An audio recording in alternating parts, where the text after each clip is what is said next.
Chapter 2. Now a man of the house of Levi took as his wife a daughter of Levi, and she became with child and gave birth to a son. And when she saw he was a beautiful child, she kept him secretly for 3 months. And when she was no longer able to keep him secret, she made him a basket out of the stems of water plants, pasting sticky earth over it to keep the water out. And placing the baby in it, she put it among the plants by the edge of the Nile.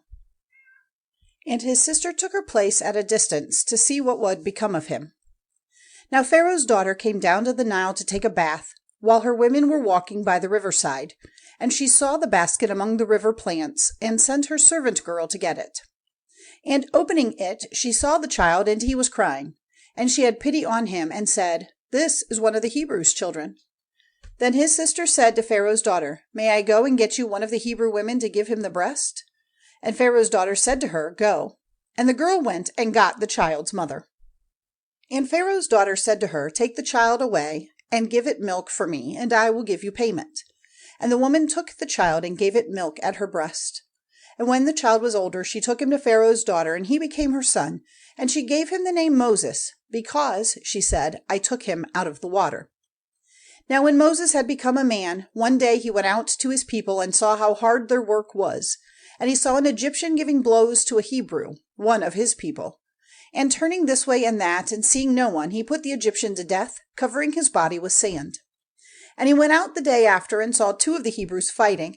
And he said to him who was in the wrong, "Why are you fighting your brother?" And he said, "Who made you a ruler and judge over us?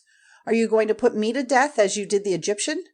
And Moses was in fear and said, "It is clear that the thing has come to light." Now when Pharaoh had news of this, he would have put Moses to death. But Moses went in flight from Pharaoh into the land of Midian, and he took his seat by a water spring. Now the priest of Midian had 7 daughters, and they came to get water for their father's flock. And the keepers of the sheep came up and were driving them away. But Moses got up and came to their help, watering their flock for them. And when they came to Reuel their father, he said, "How is it that you have come back so quickly today?" And they said, "An Egyptian came to our help against the keepers of the sheep, and got water for us, and gave it to the flock." And he said to his daughters, "Where is he? Why have you let the man go? Make him come in and give him a meal." And Moses was happy to go on living with the man, and he gave his daughter Zipporah to Moses. And she gave birth to a son, to whom he gave the name Gershom, for he said, "I have been living in a strange land." Now after a long time the king of Egypt came to his end, and the children of Israel were crying in their grief under the weight of their work, and their cry for help came to the ears of God.